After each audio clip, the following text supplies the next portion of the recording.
نحمده ونصلي على رسوله الكريم اما بعد اعوذ بالله من الشيطان الرجيم بسم الله الرحمن الرحيم وبشر الذين آمنوا وعملوا الصالحات أن لهم جنات تجري من تحتها الأنهار كلما رزقوا منها من ثمرة رزقا قالوا هذا الذي رزقنا من قبل وأتوا به متشابها وَلَهُمْ فِيهَا أَزْوَاجٌ مُطَهَّرَةٌ وَهُمْ فِيهَا خَالِدُونَ صدق اللہ العظیم۔ اس آیت کا ترجمہ سنیں۔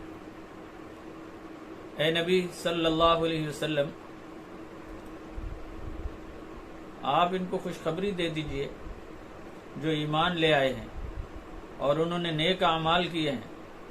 بے شک ان کے لیے ایسی جنتیں ہیں جن کے نیچے نہریں بہتی ہوں گی۔ جب بھی ان کو وہاں کا کوئی پھل کھانے کو دیا جائے گا تو کہیں گے کہ یہ تو وہی ہے جو ہمیں اس سے پہلے بھی دنیا میں دیا گیا تھا، اور ان کو انہی سے ملتے جلتے جنت کے پھل دیے جائیں گے۔ ان کے لیے وہاں پاکیزہ بیویاں ہوں گی اور وہ وہاں ہمیشہ رہیں گے۔ تو میرے محترم ناظرین و سامعین، السلام علیکم ورحمۃ اللہ وبرکاتہ۔ درس قرآن کا سلسلہ جاری ہے۔ اس سے پہلے یہ ذکر ہو رہا تھا کہ وہ لوگ جو قرآن کریم جیسا کلام نہیں لا سکتے وہ اپنی عاقبت خراب نہ کریں، کیونکہ جن بتوں اور انسانوں کو وہ اپنا سہارا اور معبود سمجھتے ہیں وہ خود جہنم کا ایندھن بن جائیں گے اور ان کے کام نہ آ سکیں گے۔ اس کے بعد یہ فرمایا جا رہا ہے کہ جو لوگ ایمان اور عمل صالح کا راستہ اختیار کرنے والے ہیں ان کے لیے اللہ نے ایسی جنتیں اور ان کی راحتیں تیار کر رکھی ہیں جن کا اس دنیا میں رہتے ہوئے تصور بھی ناممکن ہے۔ اس آیت میں اللہ تعالی نے نبی مکرم صلی اللہ علیہ وسلم کی زبان مبارک سے ان لوگوں کے لیے خوشخبری کا اعلان کرایا ہے جو ایمان اور عمل صالح کی روش اور زندگی اختیار کیے ہوئے ہیں۔ فرمایا کہ ان کے لیے جنت کی راحتیں صرف وقتی طور پر نہیں ہیں بلکہ ہمیشہ ہمیشہ کے لیے ہوں گی، اور ان کے لیے جسمانی اور روحانی اعتبار سے پاک اور صاف بیویاں ہوں گی۔ تو اس آیت میں اللہ تعالی نے 5 باتیں ارشاد فرمائی ہیں۔ سب سے پہلی بات تو یہ ہے کہ ایمان اور عمل صالح، تو ایمان اور عمل صالح کا چولی دامن کا ساتھ ہے۔ چنانچہ قرآن کریم میں سینکڑوں مقامات پر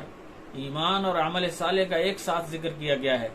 ایمان اس یقین کو کہتے ہیں جس میں ایک شخص دل اور زبان سے اس بات کا اقرار کرتا ہے کہ اللہ ایک ہے، اس کا کوئی شریک نہیں ہے، وہ تمام انسانی ضرورتوں اور حاجات سے بے نیاز ہے، نہ اس کو کسی نے پیدا کیا ہے، نہ اس سے کوئی پیدا ہوا ہے، یعنی نہ اس کی کوئی بیوی ہے اور نہ اس کا کوئی بیٹا ہے۔ وہ اس ساری کائنات اور اس کے ایک ایک ذرے کا خالق اور مالک ہے۔ اس کی ذات اور صفات میں کوئی دوسرا شریک نہیں ہے۔ عبادت اور بندگی کے لائق صرف اسی کی ذات ہے۔ وہی سب کا معبود اور پالنے والا رحیم اور کریم ہے،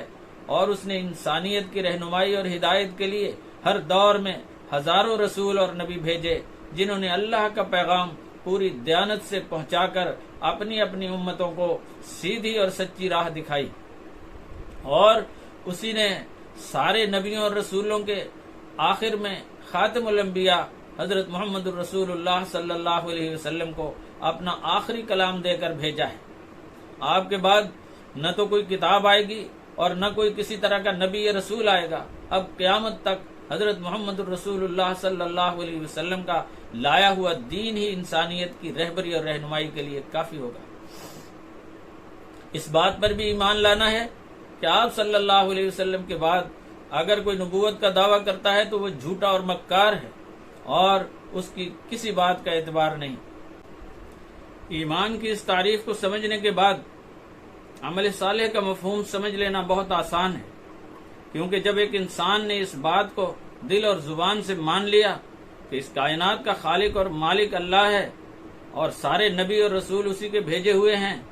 تو اللہ کے نبیوں اور اس کے رسولوں کے طریقوں پر چلنے ہی کو عمل صالح کہا جائے گا۔ اس سے ہٹ کر جو بھی کام کیے جائیں گے، خواہ وہ بظاہر کتنے ہی نیک اور ثواب کے کام کیوں نہ ہوں، ان کاموں پر دنیا میں ممکن ہے کہ کچھ اجر تو مل جائے، لیکن آخرت کی اصل زندگی میں کوئی اجر اور بدلہ نہیں ملے گا۔ مثلا ایک شخص قربانی کے دنوں میں جانور ذبح کرنے کے بجائے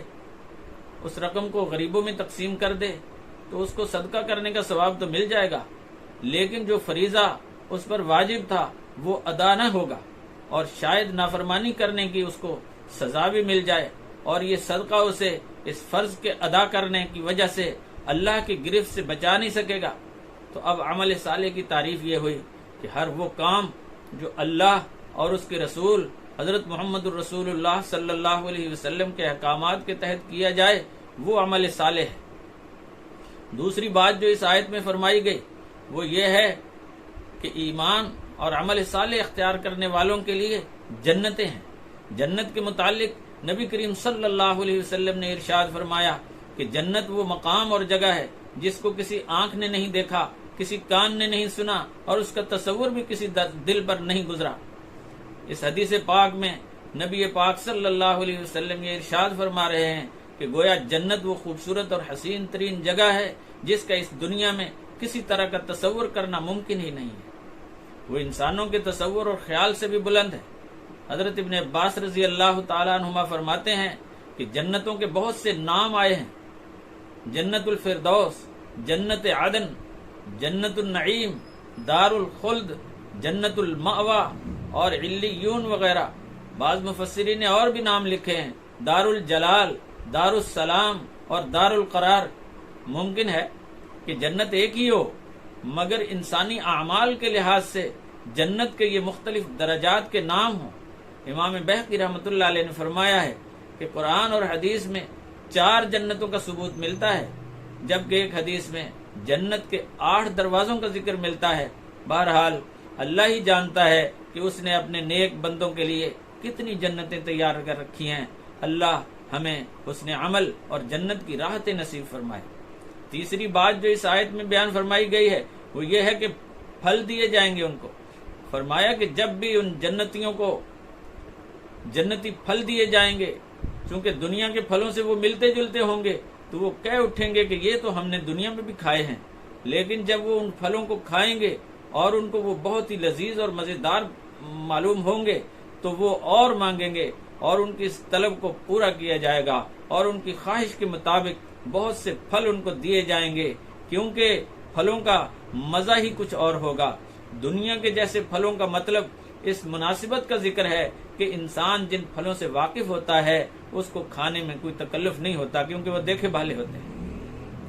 چوتھی بات جو اس آیت میں فرمائی گئی کہ ان کو پاکیزہ بیویاں دی جائیں گی، یعنی وہ ایسی ہم عمر پاکیزہ اور خوبصورت بیویاں ہوں گی جو جسمانی، روحانی اور اخلاق کی ہر گندگی سے پاک اور صاف ہوں گی، ظاہری آلائشیں اور کینہ، حسد اور بغض جیسی بری خصلتوں سے وہ پاک ہوں گی۔